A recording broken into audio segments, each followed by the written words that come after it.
Hello, everyone. I'm meteorologist Sean Sublette, and welcome to Across the Sky, our national Lee Enterprises weather podcast. Lee Enterprises has print and digital operations in 77 locations across the country, including my home base in Richmond, Virginia. I'm joined this week by my meteorologist colleagues from Across the Sky, Matt Holiner in Chicago and Joe Martucci in Atlantic City and all across the Jersey Shore. Our colleague Kirsten is taking a few weeks off to be with family. And fellas, we've got a fabulous guest this week, our buddy Tony Rice, a NASA ambassador. We go to him for all things about astronomy. We've had all the Aurora talk recently, so we're going to get into that and all things space weather. And space weather is something that it's hard to explain. I mean, it's what's going on in the sun, and then how it affects what's going here on Earth, but it's not weather the way we think of weather. You know what I mean? Yeah, there's no 7-day forecast that you put out with the high and low temperatures on this stuff. But it's about the interaction of the, proverbial world around us and the worlds around us, right? Jupiter, Mars, Neptune, they all have their own types of weather. In this case, we're talking a lot about the sun and how the sun, and its interaction with the air or lack thereof, whether it's Earth or in outer space, and how it impacts us. So Tony also, we should say, Sean, has been on a number of our podcasts. He has given us the astronomy report, usually towards the end. So we're happy to have him and actually speak to us for more than the 60-second little blurb he has. So we have a whole half hour with him, and I think everyone's going to enjoy it. If you like space, I think most people do. NASA always rates very highly as the government organizations with high favorability ratings. I think you will like this podcast episode. It'll be good. Yeah, I've really enjoyed Tony's astronomy reports. I always enjoy that segment of the show. He always is coming up with something that's just super interesting, whether it's something to look at in the sky or talking about the auroras. And so we knew that just off those little minute segments that he does, the guy is just fascinating. We got to bring him on, do a whole episode with him, and that's what we did. And sure enough, ended up being a pretty fascinating conversation. Yeah, we're gonna jump right into it, from auroras to space weather, radio blackouts, all that stuff. Here's our conversation with NASA Ambassador Tony Rice.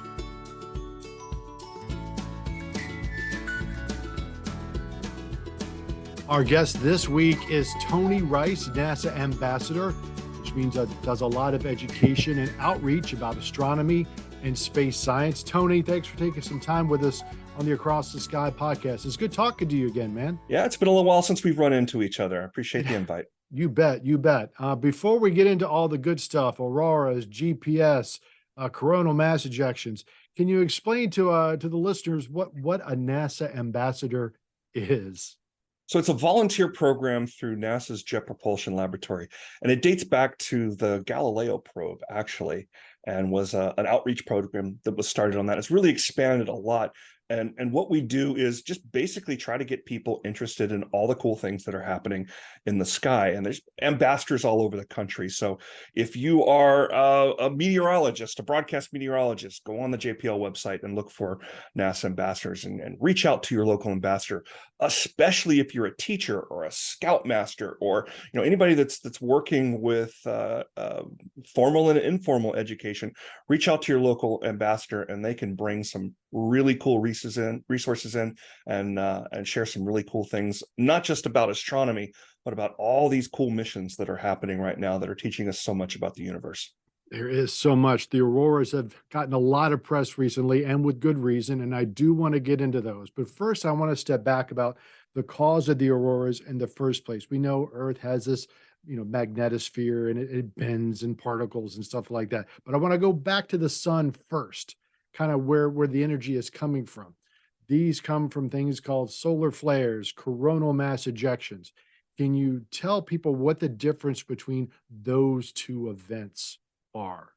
They're very much related. And when we think about the sun and we take a glance at the sun when it's directly overhead, or especially when we see it down on the horizon at sunset, it looks very static. It just looks like this orange disk.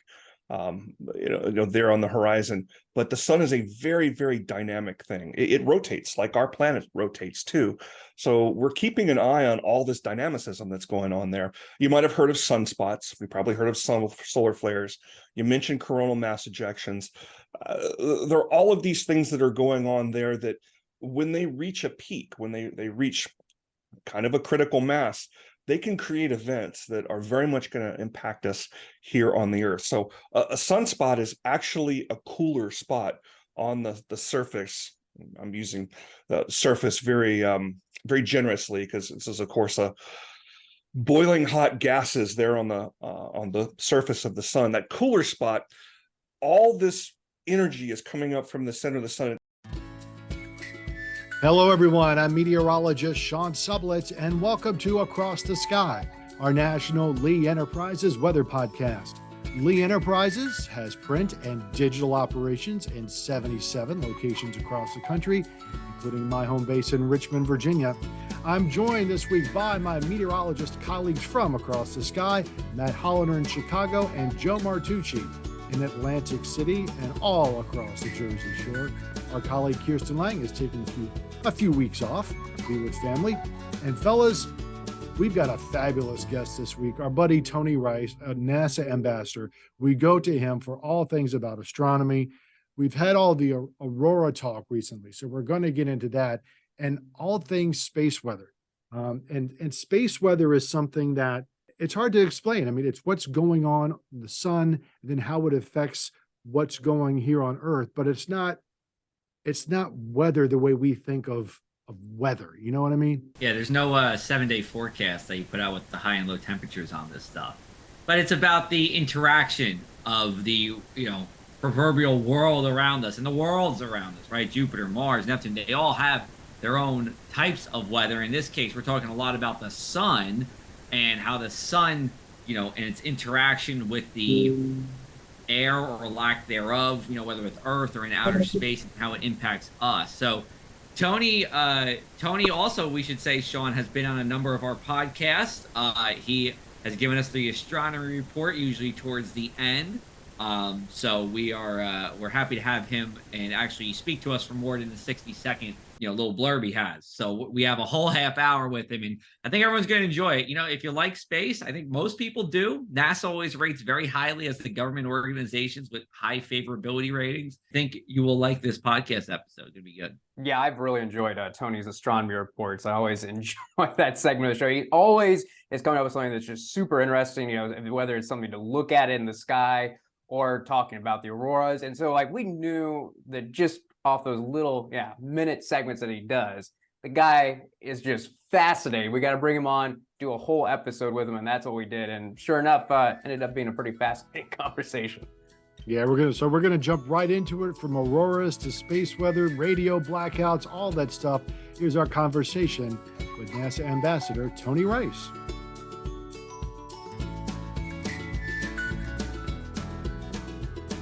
Our guest this week is Tony Rice, NASA Ambassador, which means does a lot of education and outreach about astronomy and space science. Tony, thanks for taking some time with us on the Across the Sky podcast. It's good talking to you again, man. Yeah, it's been a little while since we've run into each other. I appreciate the invite. You bet. Before we get into all the good stuff, auroras, GPS, coronal mass ejections, can you explain to the listeners what a NASA ambassador is? So it's a volunteer program through NASA's Jet Propulsion Laboratory, and it dates back to the Galileo probe, actually, and was an outreach program that was started on that. It's really expanded a lot. And what we do is just basically try to get people interested in all the cool things that are happening in the sky. And there's ambassadors all over the country. So if you are a meteorologist, a broadcast meteorologist, go on the JPL website and look for NASA ambassadors and reach out to your local ambassador, especially if you're a teacher or a scoutmaster or anybody that's working with formal and informal education. Reach out to your local ambassador, and they can bring some really cool resources in and share some really cool things, not just about astronomy, but about all these cool missions that are happening right now that are teaching us so much about the universe. There is so much. The auroras have gotten a lot of press recently, and with good reason, and I do want to get into those. But first, I want to step back about the cause of the auroras in the first place. We know Earth has this, magnetosphere, and it bends in particles and stuff like that. But I want to go back to the sun first, kind of where the energy is coming from. These come from things called solar flares, coronal mass ejections. Can you tell people what the difference between those two events are? They're very much related. And when we think about the sun and we take a glance at the sun when it's directly overhead, or especially when we see it down on the horizon at sunset, it looks very static. It just looks like this orange disk, there on the horizon. But the sun is a very, very dynamic thing. It rotates like our planet rotates too. So we're keeping an eye on all this dynamicism that's going on there. You might have heard of sunspots. We probably heard of some solar flares. You mentioned coronal mass ejections. There are all of these things that are going on there that when they reach a peak, when they reach kind of a critical mass, they can create events that are very much going to impact us here on the Earth. So a sunspot is actually a cooler spot on the surface. I'm using the surface very very generously because this is, of course, a boiling hot gases there on the surface of the sun. That cooler spot, all this energy is coming up from the center of the sun. It's got to get its way out, and it makes its way around that cooler spot. And there's a lot of magnetic forces that are happening at the same time on the sun. So it's going to follow those magnetic lines. That energy is strong enough, it can follow those magnetic lines upwards and creates these kind of ropes. Almost looks like twisted rubber bands. And we're talking a scale of several Earths long. Huge scale. And as those ropes continue to twist back on themselves, they can snap. And when that snaps, there's a bunch of energy that is released in something called a coronal mass ejection.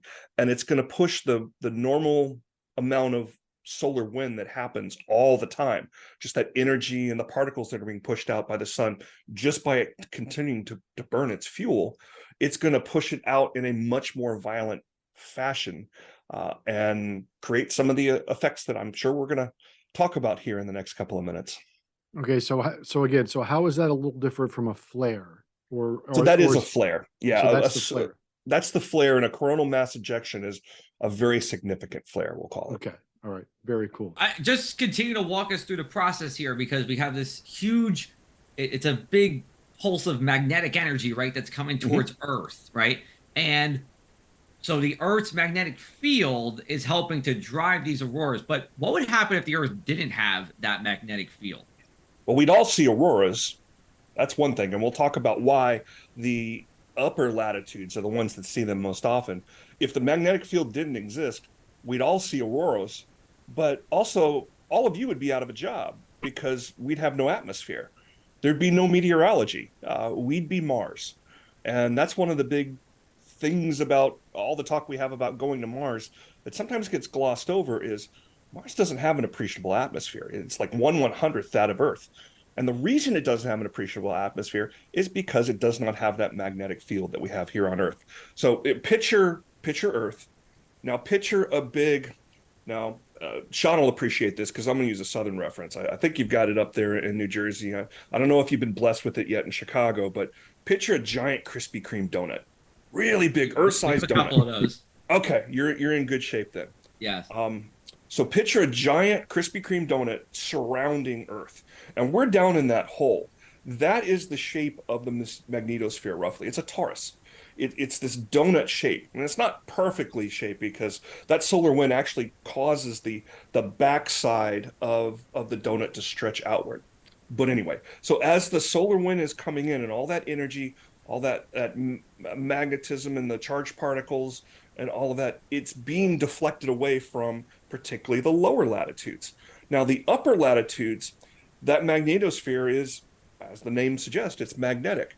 Those particles can follow those magnetic field lines down into the donut.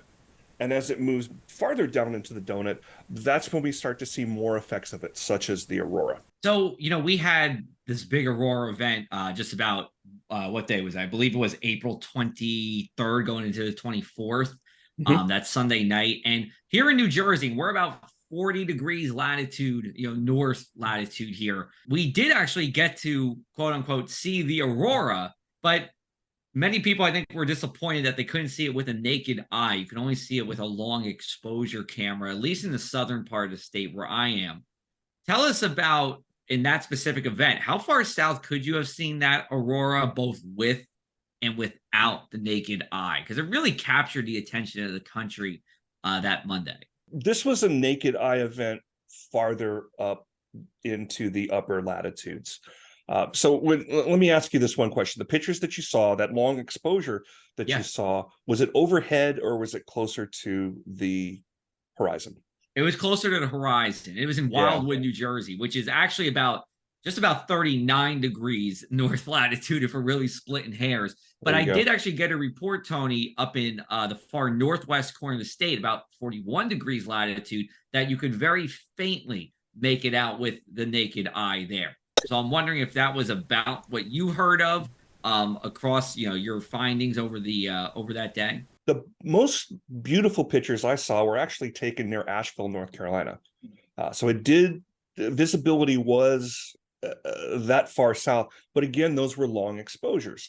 Long exposure photography can create some really amazing images. It's worth pointing out that all those beautiful space images that we see, whether it's taken with something like the James Webb Space Telescope or any of the amazing images that we can see taken from the ground, almost all of those are stacked images. They're long exposures, and many of them, dozens, sometimes hundreds of them, stacked on top of each other, because it's just, you see things when a photon of light hits your eye, and there's just not that many photons that are available to you when it's something that far away. I ask about where you saw it in relative to the position in the sky.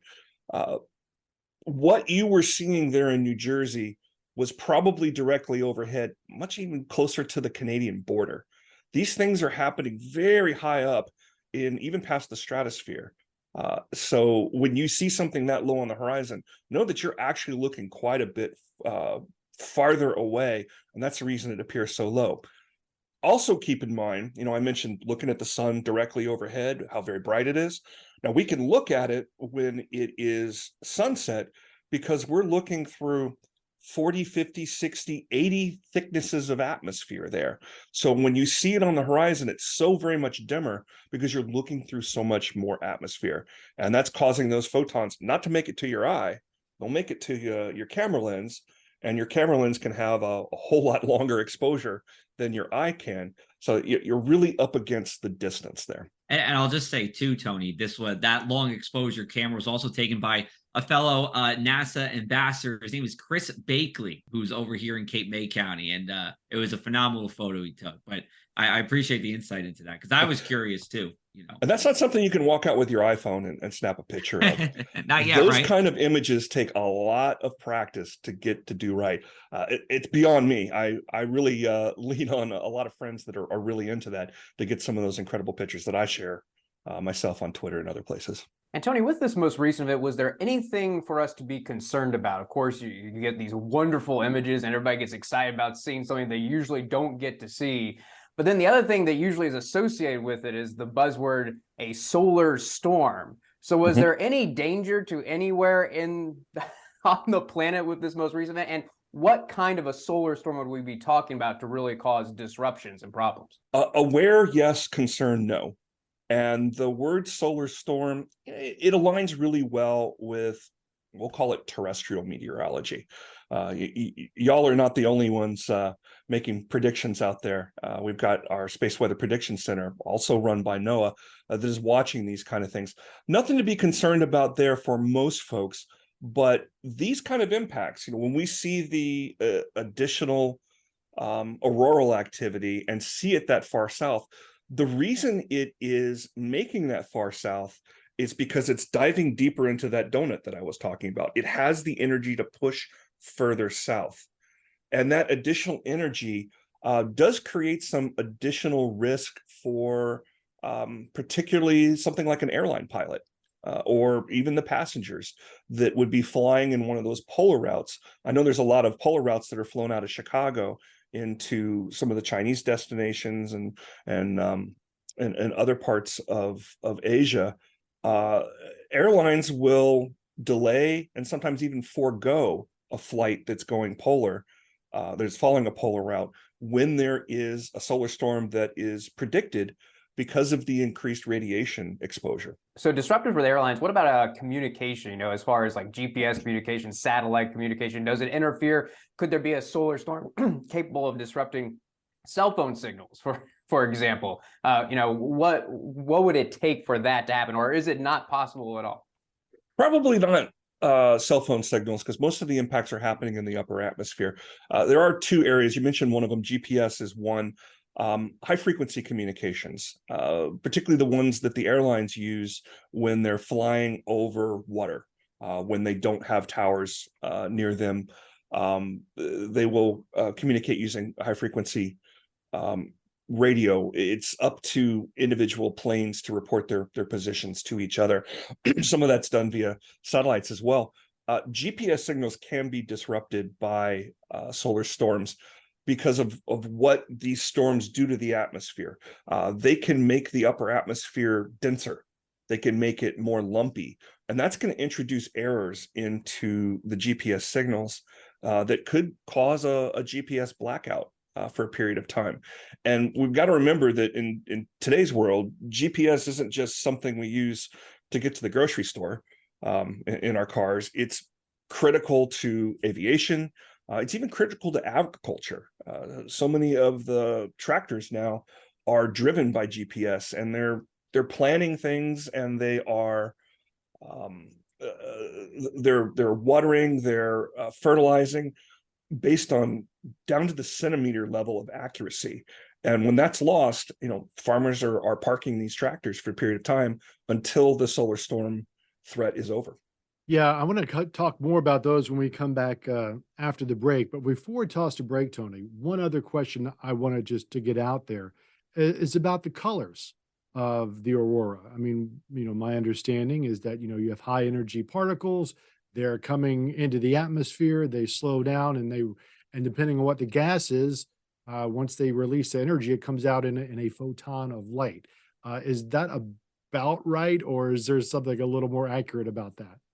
That's a pretty good way to describe it. Another way of thinking about it is we've all seen fireworks, and there's different colors of fireworks.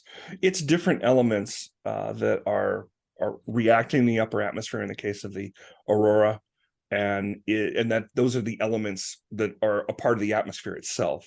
All the sun is contributing here is the energy and the charged particles, and comparing that to fireworks.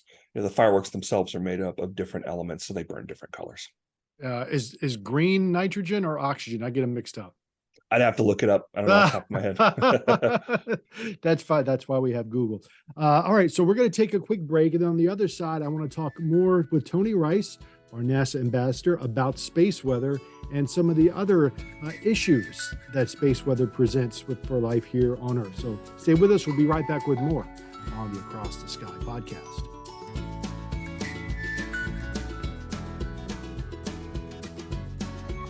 And welcome back to the Across the Sky podcast. I'm here with NASA Ambassador Tony Rice, talking all things auroras and space weather. One of the great things or resources that we do have, Tony, is the Space Weather Prediction Center. And this is part of NOAA, right? They do all of our terrestrial weather gathering or data gathering. You go to the swpc.noaa.gov site, and you see space weather conditions. Okay, this is great. But you see RSG, which is, radio blackouts, solar radiation storms, geomagnetic storms. What's the best way to interpret what those three categories are and what they impact? And impact is the answer. Each one of those areas has a different impact, or has a different area where the impact is felt the most. So you can have a green condition on R for radio blackouts, and a yellow or red condition on the S component of that, which is solar radiation. They don't want to reuse R for obvious reasons. And that's going to be looked at by somebody like an airline differently. Okay, so there's no radio blackout conditions expected in the next 24 hours. So that's green. So all of my transatlantic flights are probably okay. Their high frequency communications are probably not going to be impacted by anything solar. Though the solar radiation readout there is showing a yellow or a red, I might want to rethink some of those over the pole flights that we were talking about earlier. And then the G stands for geomagnetic storming. That's how much of a risk that we might see in the next 24 hours of a geomagnetic storm occurring. Now, when we see that go above a green, that's when we start looking for auroral activity. So some of these things have some positive connotations and some of them have some negative connotation when it comes to the aurora. All right, so to follow on that, we know that the higher energy storms are going to produce broader auroras, and they do have the potential to do some damage. So I'm sure you're familiar with the term Carrington event. Oh yeah, definitely. Without getting too deep in the weeds, that was a very, very, very bad solar storm that took out power grids in the late 19th century, I think it was, or early 20th century. I forget exactly when. So here's the thing for those of us who study disasters. Is that something we should really worry about? Is that something we should kind of have in the back of our minds? There's so much stuff to worry about nowadays. How much do we need to think about solar storms and electrical grids in this day and age? Now, anybody listening to this podcast probably doesn't need to worry about it. Again, awareness, not concern. But right now, go to your pile of bills and go look for the power bill. Get that name of that power company. That power company has somebody sitting in it right now, or maybe their parent company, or somebody is overlooking their power grid. Is probably sitting in a mission control type room with lots of really pretty maps up on the wall, with projectors showing them, and probably one of those maps is coming from the Space Weather Prediction Center. And there may be another image of the sun that's coming from one of the NASA assets, and we can talk about. I'd like to talk about it. Some of the instrumentation is out there that helps us do these predictions. They are worrying about this, and they are very interested in the kind of forecast that the Space Weather Prediction Center is putting out so that they can get ahead of any solar storms that are coming that might create a Carrington event. Now, I wouldn't worry so much about a Carrington event. These kind of events are very much like floods. They're very much like hurricanes. They come in different strengths, and there's 100 years events, there's 1,000 years events, that kind of thing. It's all about risk and probability. So you mentioned the Carrington event. That's probably the biggest one that we have on the books. Do you know that there was a power grid failed back in 1989 because of a solar storm? Hydro-Quebec, their power grid, which serves both Ontario and upstate New York and some other areas as well, it went offline because of a solar storm. Now, we've got a lot more assets up there in space that help us watch for these things. We've got things like the Space Weather Prediction Center that NOAA runs. There's a space weather group at Natural Resources Canada that's keeping an eye on these things. So, long-winded answer, you don't need to worry about it because there are people that are definitely on top of this. Okay, so that makes me feel better. But yeah, do tell me a little bit about what we have up there in orbit to monitor. I mean, I've heard of SOHO, I've heard of a couple other things, but what other craft do we have up there to monitor what's going on the sun? So it kind of comes down to two measurement techniques. It's really not that different from anything else in meteorology or a lot of other science. There's observation, and then there's in situ measurements. It's actually measuring the solar wind and its components as it passes that spacecraft. So we do monitor the sun from the ground using optical instruments and watch it for things like counts of sunspots. That's where these things happen, so we want to stay on top of that. And we do watch it with a couple of NASA assets, specifically SOHO and Stereo, which are there looking at the sun 100% of the time. SOHO in particular is really interesting because it has a camera on board that creates what they call an artificial eclipse. It is covering up the brightest part of the sun at all times so that it can watch the atmosphere around the sun, called the corona. And that's where we see things happen. That's where we see these coronal mass ejections as they occur. We see changes in magnetic fields around the sun, but the instruments aboard the Solar Heliophysics Observatory are really, really important because they don't eclipse the sun. They are looking directly at it. And those are the ones that we really want to see, those kind of CMEs, those coronal mass ejections, because those look like, they call them crown events, they call them halo events, because you see this circle of influence as this ball of energy gets pushed out. And what you're seeing is it's coming right at us. Those are the really, really important ones. Those are the ones that are going to possibly impact Earth. Because these CMEs, they can happen anywhere on the sun. And keep in mind, this is all happening in 3 dimensions. So some of those CMEs might be directed directly up, not in Earth's path, but it's those ones that are directed directly at us that are a problem. So I mentioned some of those in situ measurements. There's really 2 instruments out there, 2 spacecraft that we use to measure those things. One is ACE, and it is all about the solar wind. It's measuring various components of the solar wind, the density of it, the temperature, the polarity of the magnetism at that point can impact how deeply that energy is going to make it into that donut that we've been talking about. But the really important one is Discover, and that's a joint NASA-NOAA mission. It's located out at L1. So there's a couple of Lagrange points.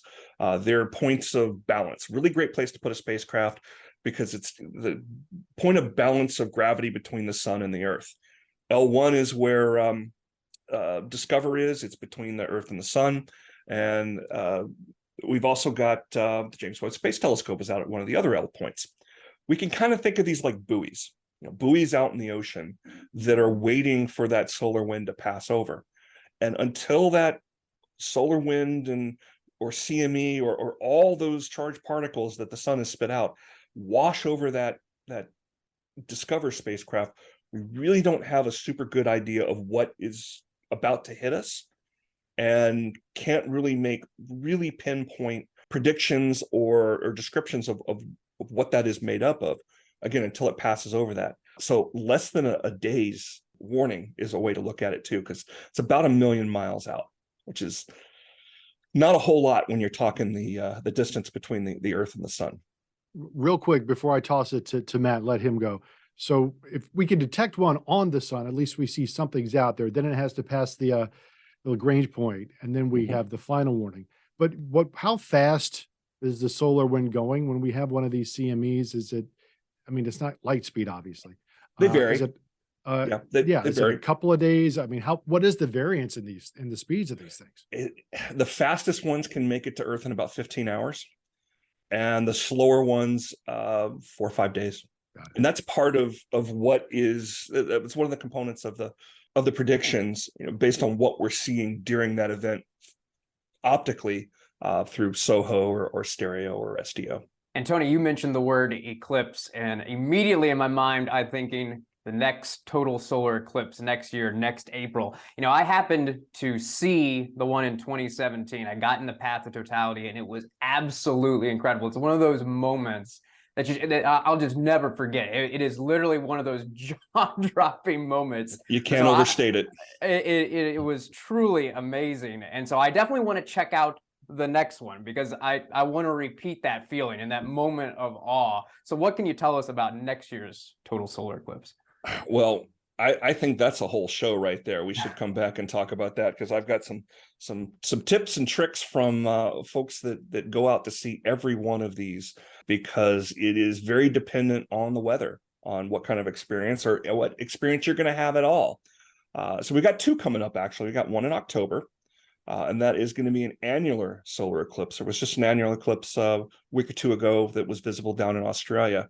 And annular eclipses occur when the moon is just far enough away that it can't completely cover the sun. So you're left with a ring of fire around. That annular eclipse is going to run from Oregon down through Texas.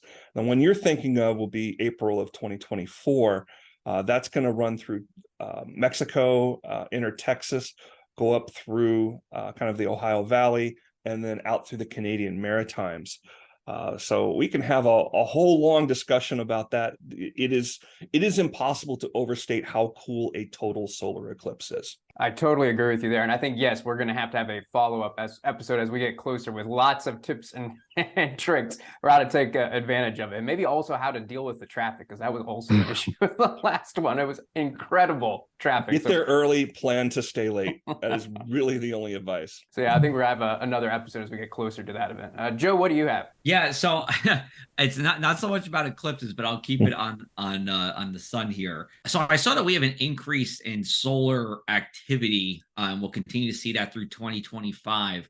What does that mean in terms of auroras or anything for Earth in general?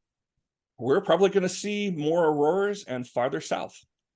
Not only is there an increase in activity, the storms are getting more energetic. So they're punching further south into that donut, which makes them visible further south. So the event we saw a couple of weeks ago that was described as, I forget off the top of my head, I want to say it was a 100-year event. You know how that works with floods. Yes. Just because it's a 100-year event doesn't mean it's not going to happen for another 100 years. We're seeing these things happen more frequently. The sun runs on an 11-year cycle. It's called the solar cycle. And we see an ebb and flow of the number of CMEs. It's counted based on sunspots. We're seeing more sunspots than we expected for this point in the solar cycle. We're coming off of a solar minimum a couple of years ago, and it'll be a little while before we reach that solar maximum, where we see the maximum number of sunspots across the surface of the sun. But like I say, it's outperforming. We're seeing more sunspots than we expect. What that means in the big picture of things, that's for heliophysicists a whole lot smarter than me, and they are absolutely studying these things. I'm seeing the papers come through fast and furious. It's something that's definitely worth keeping an eye on for many of the reasons that we've talked about today, the impact that space weather can have on us. Very cool. And then I think I got the last question here. So I want to circle back to what would happen if Earth didn't have this magnetic field, and you were talking about Mars. And I'm wondering, in regards to developing Mars, colonizing Mars, what can be done?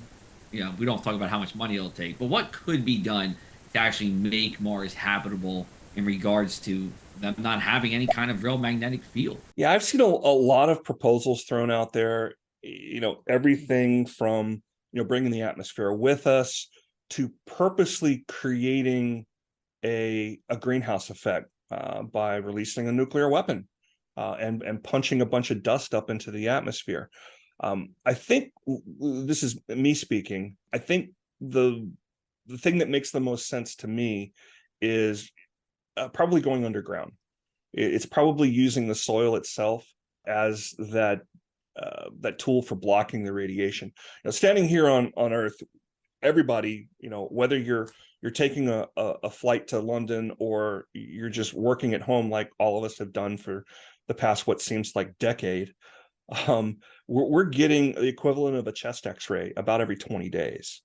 That's 10 times more just on a normal air flight. If you ignore the Space Weather Prediction Center's warnings during one of these events and you do fly over the poles, that's 100 times. It's many, many, many times worse than that on the surface of Mars, again, because of that lack of a magnetosphere. So the lack of an atmosphere is a problem unto itself, but that lack of a magnetosphere is something that's going to have to be addressed. You just can't stay there very long without succumbing to some sort of radiation sickness. Very cool. I did not know that. Well, I appreciate the info. Tony, anything else you wanted to share before we close up shop this week, man? So you mentioned the Space Weather Prediction Center, and I really encourage everybody to go out and take a look at that. It's swpc.noaa.gov. The homepage, you're going to see some of those letters that Sean mentioned there. Your first click needs to be dashboards. And the one that is going to give you information about if you hear that there's aurora coming, click on that aurora dashboard and you'll see the maps that show the prediction. And it's this big green blob, and it's the prediction over the next couple of hours of when aurora might be seen.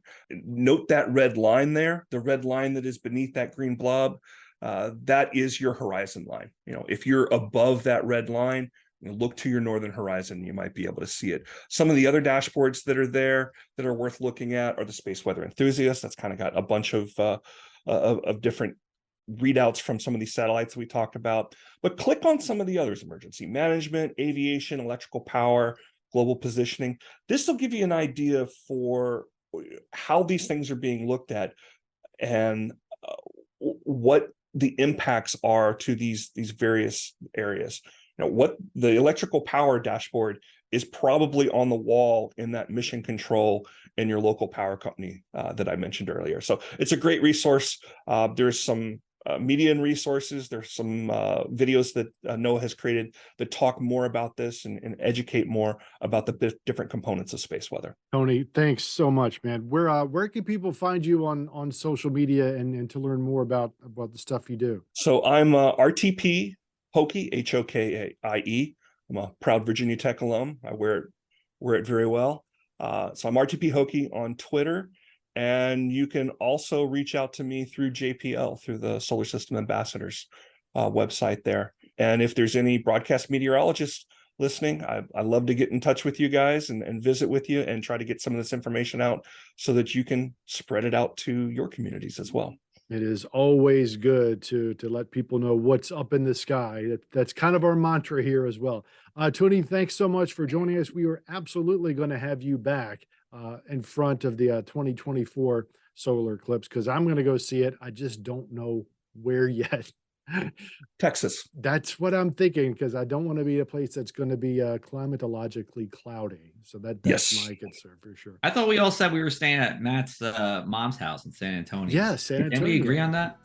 Yeah, I might have to make a trip back home. We might have to clear out some extra space and make room for a few other people.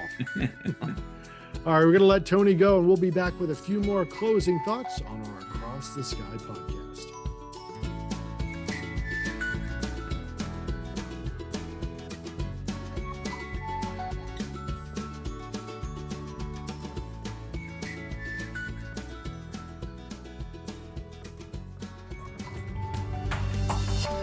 Looking beyond the atmosphere, here's Tony Rice with your Astronomy Outlook.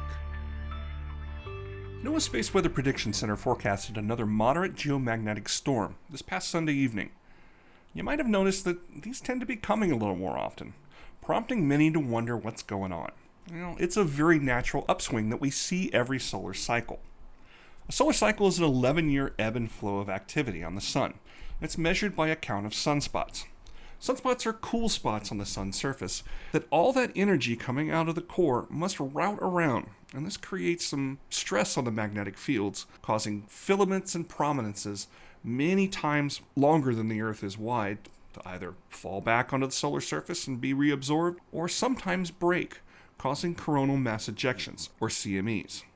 The last solar minimum was in late 2020 when nary a sunspot was visible, ending solar cycle 24 and beginning the current solar cycle of 25. It's not a puff of white smoke that announces the next solar cycle, but a flip of the sun's magnetic fields. The sun's north and south poles switch. Over the next 5 years or so, activity increases until solar maximum is reached. Along the way, you'll see more coronal mass ejections, solar flares, and all that other space weather that the SWPC keeps an eye on.